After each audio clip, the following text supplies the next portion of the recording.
You know who it is, the horror flick digger did Super 6 Big Mitch. And I'm kicking in doors with 03 O's. And I'm bringing 28s 101s because we Vegas Sons, it's the Chronicles. And you in the Meadowlands. Yeah, you in the Metals, man. And you already know what made me. 530. What that mean? You can't tell by the whiskers? Oh, that boy, that's it, baby. Boom! Hope a dub, scrub, 22-inch gold Dana Danes, big bolo yang can never be on McLean's, man.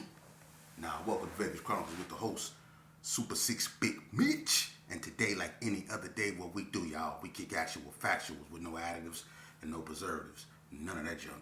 Just raw and uncut like what? Like summer sausages and crackers. Y'all already know. Shout out to everybody that's been rocking with your boy, man. Shout out to everybody that's been, keeping up with me, man. Shout out to my little Brody that called me on the phone, man, and I had the conversation with, man. We went over a lot of stuff, man. He know who he is. My Brody over there in New Mexico, man. Shout out to him, man. But Jackson Street Jr., shout out to you, man. We talked about a lot of stuff, man, and I did a lot of reflecting from that conversation, man. And I'm going to get into that in a minute, because it's harsh realities all the way around the board. But shout out to that brother, much love, because we had an honest conversation, man. And, he told me some very, insightful things, in a positive manner, man, and thank you for giving me your support, man. It humbles me, man. But let's jump right off into it. I correspond with my audience. I answer questions. One of the questions that I was asked was, this is crazy. They wanted to know which gangs did the most damage to the Gerson. Was it the Bloods or was it the Crips? Who did the most damage to the Gerson during my era when I was gangbanging? I'm going to be honest with you. It's hard to say, and because everybody done damage to everybody, but if I was I'm going to just keep to be honest with you, who have done the most damage? I'm going to say the Crips. And the reason why I say the Crips is because the vast majority of the time, at times, the Gersons and the Bloods, they were on good terms. They wasn't really at each other's throat. Back in the day, they were more at each other's throat than they were as time moved on. As time moved on, it became more of a, west side, north town thing. And most Crip gangs, even though there's a lot of them on the west side, but most Crip gangs are focused really in the north. There's only really one blood gang in the north, and that's the Hood. All the blood gangs are on the west side. But all the Crip gangs really are in the north. So I would say when it comes to damage as a whole, I would say due to the wars with the NTGs, the Donna Street Crips, the Rolling 60s, even the back streets, so on and so forth, the ABMs, even though some people have problems with understanding if ABMs is Crip or Blood, ABMs really fall up under, they who they are, but they lean more toward the Northern Crip Kai, because it's just I have to get Boo Loco on here and he have to explain that. But those wars between like the ABMs, they were brutal. And even though the Gersons and the Pirus fell out at one point in time, the Gersons and the West Coast fell out at one point in time, it wasn't as bad as it was with the Crips. So I would say the Crips have inflicted the most damage upon the Gerson. And I would say that the Gersons have inflicted the most damage upon the Crips. And so I would say, to sum it up for you, the Gersons and the Crips probably were the most two stupidest entities in Vegas. The Bloods, to me, were more or less, if you do something to one of them, they go get ignorant. They go show out. But the Bloods, the reason why a lot of people cling toward the Bloods is because they were more unified. They really had a lot of love amongst themselves. They did. I'm not saying the Crips did and the Gersons didn't. I'm saying that's what unified the Bloods. They love just in stick in just Marble Manor. It stretched to Madison Terrace and to Berkeley Square and to Sherman Gardens and the Jets and all the way down to Civic Center. they had that unification, man. They had that love for one another, man. If you wore red, you was all right with someone, them, it didn't matter. Not all Crips seeing it that way, you just because you wore blue, you wasn't welcome in everybody else that wore blue hood, but if you wore red, you basically can go in any blood hood. So the Bloods, they were more laid back with it. They were kicking it. The Bloods were more or less, debonair with what they do. Not saying they wasn't with the function. It's just that if you mess with them, you go get what you looking for. That's how it was with the Bloods, man. Out here in Vegas, they just was confident in what they was about, man. Straight up. Anybody that knew them Parus knew the Parus, hands down, was some of the most coolest dudes once you got to know them. And when you get to know people, it's in places like Nevada Youth Training Center, or Spring Mountain for the ones that went to Spring Mountain. But Elko is where you really get to know individuals, and the Parus, the Playboys, and even the West Coast, some of them was some of my best friends because all we did was crumb. We slap box, we wrestled. They were real cool dudes. But if you disrespect them or if they just feel like tripping, you just had to deal with them. And them Bloods, they can come from here. They were athletic like the Gersons, and the GQs and the 60s, So the Bloods, they were real cool. And another thing that was asked of me is why don't I speak a lot about the females? It's because, to be honest with you, the females in Vegas, man, don't get represented the way they should, and I believe that, I'm gonna tell you something, man. When I was banging, some of the most feared females, I'm gonna be honest with you, were Bloods and Gersons. You had Crips females like K-Rock from Donna Street. You had DK from 60s. You had Baby Blue from 60s. People don't know. See, Baby Blue, the first Baby Blue in Vegas was a female. Her name was Red from Crip City. She's a Slack, a Shima sister. She was from here. She didn't too many people want to see her. Baby Blue can get out. But baby, that was the first Baby Blue. It was a female. Everybody know Red. All right, Red, DK. You had Lil Halisa them up over there from Donna. Goldie them from Donna. C-Wack them from Donna. You had Ayana and Brianna from 60s. You had 40 Block Fee, Trina, Rochelle, and Michelle, and all them. Tomboy Tanya from the Brownies. You had a bunch of females that can get down. But boy, look here. When I tell you when it comes to ferociousness, look, names like 380, Info Red, Tanya Washington, Lil Rab, Desiree, Big Vanna, Mary Jane, these Bloods, look, Fofo, hey look, rest in peace Cam, these girls right here wasn't no Felicia Day, Felicia Howe, man, come on, man. These girls right here wasn't no joke, man. So when it comes to the females, you have females that was out there that was really about that life. Colette, Fat Dad Sister Coletta, man, come on, man. Come on, man. Come on, man.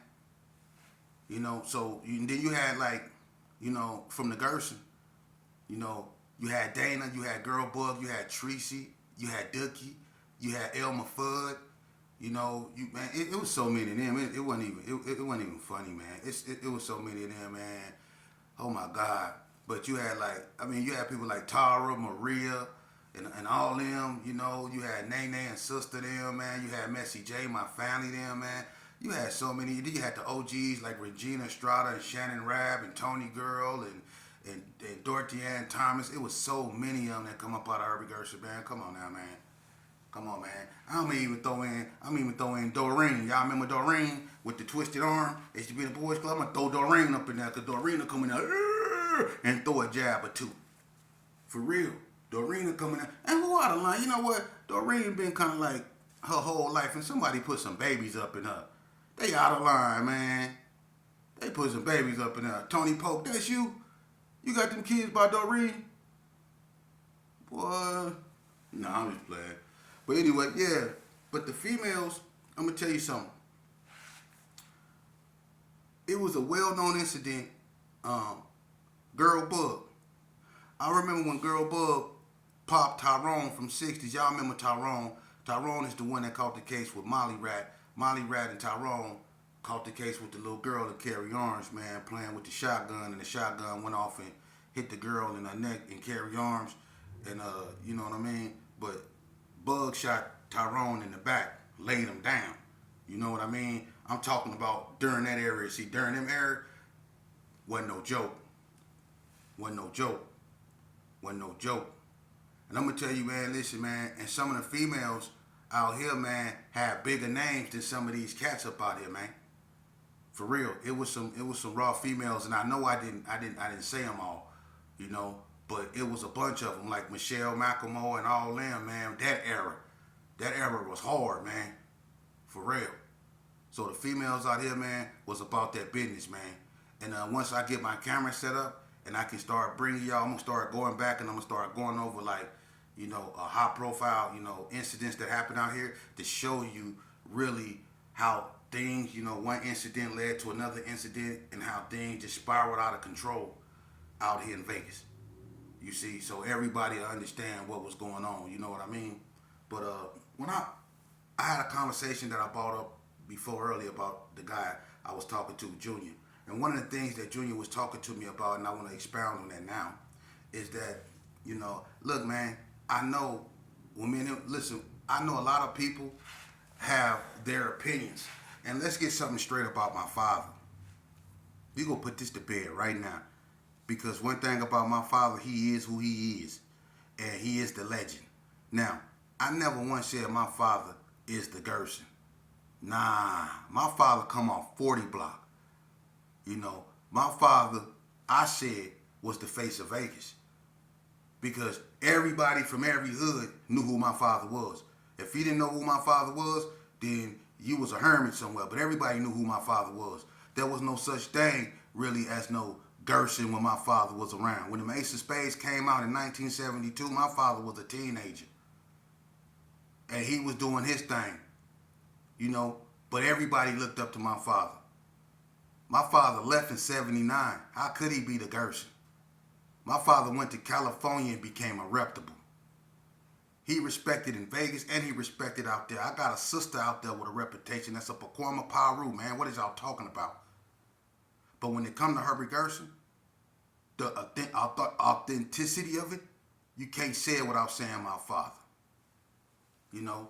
But when Herbert Gerson became a gang, my father was long gone. But I tell you this right here, I represented it for him.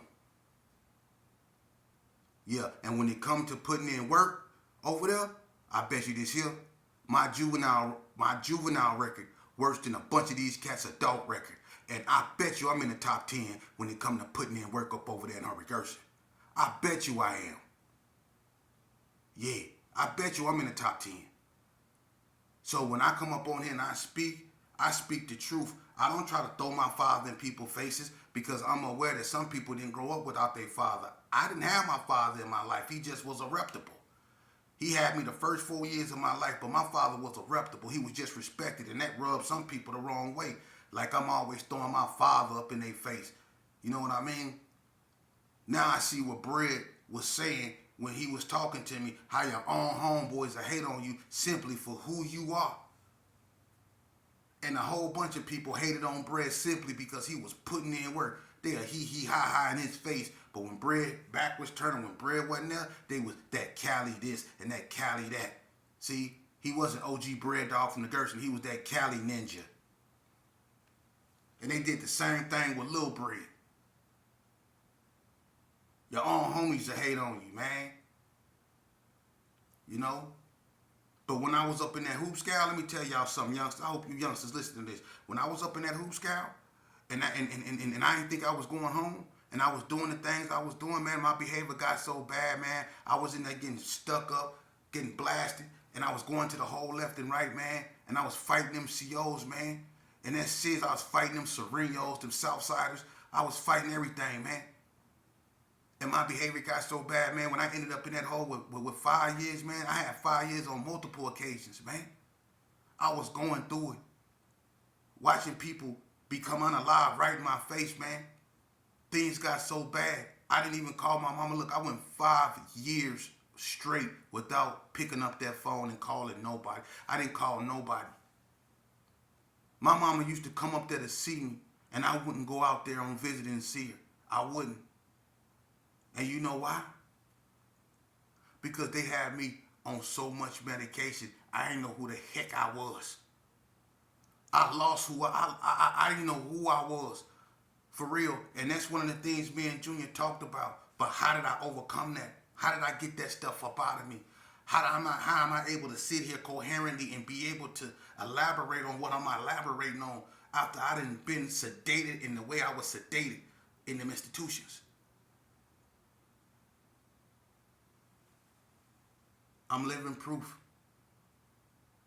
If you're atheist, I am living proof. I used to be an atheist. I used to be worse than an atheist. I used to follow the left-hand path, for those that know. If you know, you know. I used to be on the left-hand path. So, I'm living proof, trust me, that there's a God. Because the way I got myself up out of there is I began to read. When I was on the meds, I used to just sleep. And I got all fat and bloated. For real, I didn't know who I was. I just wanted to eat and sleep. And I craved water. And I drunk water, just water. And that water was nasty. It wasn't good for us, but I drunk water and water. And I got all bloated and pudgy and fat. Uncomfortable built. I didn't know who I was, man. All I did was sleep. You know? But God told me to read. So I couldn't go to sleep.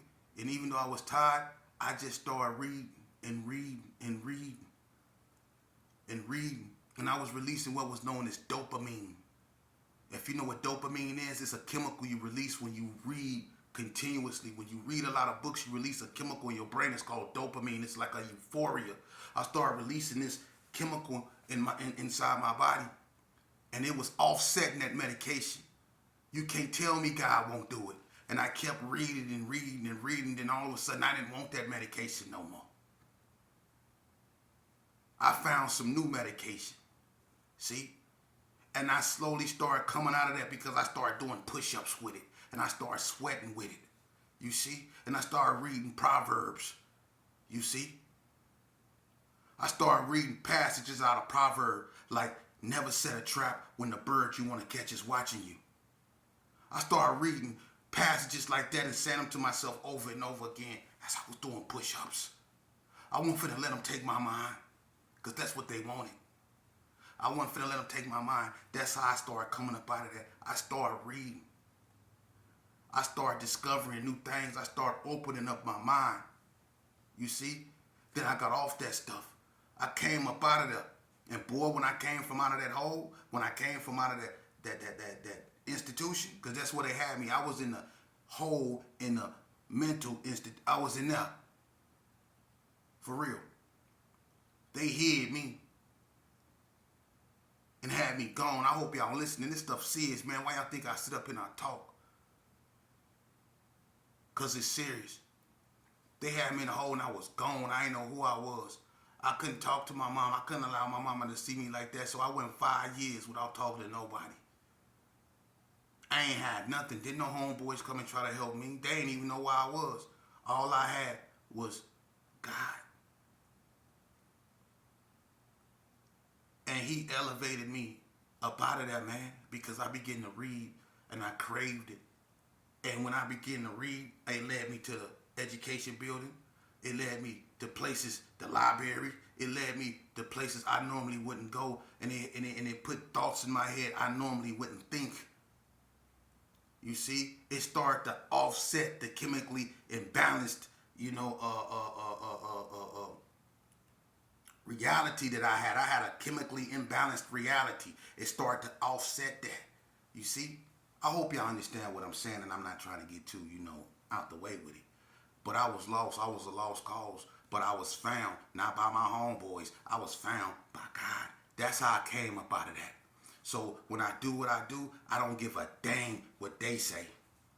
Because when I was out there putting in work, when I was out there destroying my community, when I was out there robbing folks, and I was out there living by this right here, and I was flagging up with real ones and out there putting in work, man, they was doing it still on the sideline watching. You know? Youngsters, some people, unfortunately, don't want y'all to stop doing what y'all doing, because if y'all did, they wouldn't have nothing to talk about. They wouldn't. They want y'all to keep doing what y'all doing because they can talk about it. Yeah. They can he and ha about it. Even your own. I tell y'all all the time, man. I tell you all the time, man. If you lucky to have your mama in your life, man, that's your homeboy right there. Because when it all said and done, when it all come falling down, when a lot of you youngsters find yourself in them compromising positions, when you done did something with your homeboys and now you on a run and them people after you, and then you realize you really ain't got no homeboys. Cause trust me, when you commit that ultimate sin and you on a run and one time get up on your heels and them boys in blue coming up after you, and I ain't talking about the Crips, I'm talking about the police. When they get on your heels, trust me, you gonna see who really your homeboy. You gonna see, cause they coming. And you gonna have to show them your gangster. Cause they coming. And a lot of us that think we so super hard, we always end up coming out like this with our hands up, cooperating, getting on our knees, doing exactly what they say. But we super hard. You see? That's how it's gonna end for you, man. Because you going with them one way or another once they come for you. And you gonna see who really your homeboys, man. The only person that's gonna be willing to go wherever y'all got to go with you, it's gonna be your mama, man. The one that brought you in this world. That's the one that's gonna love you. That's the one that's gonna love you, man. That's the one that's gonna go down with you. So why would you take her down with you? Why would you take your own mama down with you? Because that's the only one that's really going to go that far with you, man. Your homeboys ain't going to go there. When you do that, you going to see who your real homeboys is. Because that's what I had to go through to see. I always knew. But when reality really hit me, it's when I committed that sin and I found myself in Herbert Gershon running through abandoned buildings all by myself. I had one partner that stayed by my side 24/7, and that was my big Brody Duck House. Everybody else, they wasn't trying to be around me. But my family, Freak Dog, Baby Gangsta, and all them, they was with me. They was riding with me. But where everybody else was, Face was riding with me. But where everybody else was, even Big Hub was riding. Where everybody else was. Wasn't nobody else out there doing nothing, man, like that, man. Nah. When them police got on my heels, nah. You know? But that's just the harsh reality of this game we play, man. That's why it's best you don't play it. Go to school, man. Get you an education. You know, the things we shun and the things we take for granted.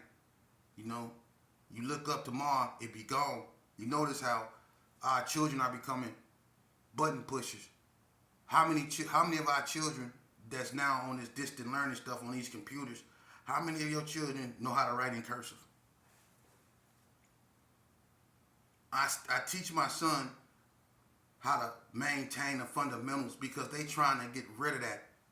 How they write out their problems, like algebra with geometry expressions. How they write out their formulas and stuff like that. How we used to do it. They trying to just get them to be button pushers. They want you to go to Google to do everything. That's why when you lose your phone, you lose this here. Because your phone is this here. Your phone is your brain. And when you lose your phone, you lose your mind. Oh, my bank card, all this open. Yeah, you've been chipped already. Because if they took your phone, how many numbers you know besides 911? How many numbers you know off your head without using your phone? Back in the days, we knew 10, 12 different numbers in our head. See? We had to use our mind back in the days to figure out problems. You couldn't push a button and speak in a microphone and ask Google a question and get the answer right away. You had to earn it. You see? So the fight we fighting right now to save our youth is going to be even harder because they trying to dumb them down. And they looking at life as a video game. That's why they out here calling people ops. And they up out here going pew, pew, pew, pew, pew, like they playing video games, man. For real. That's what we up against. AI.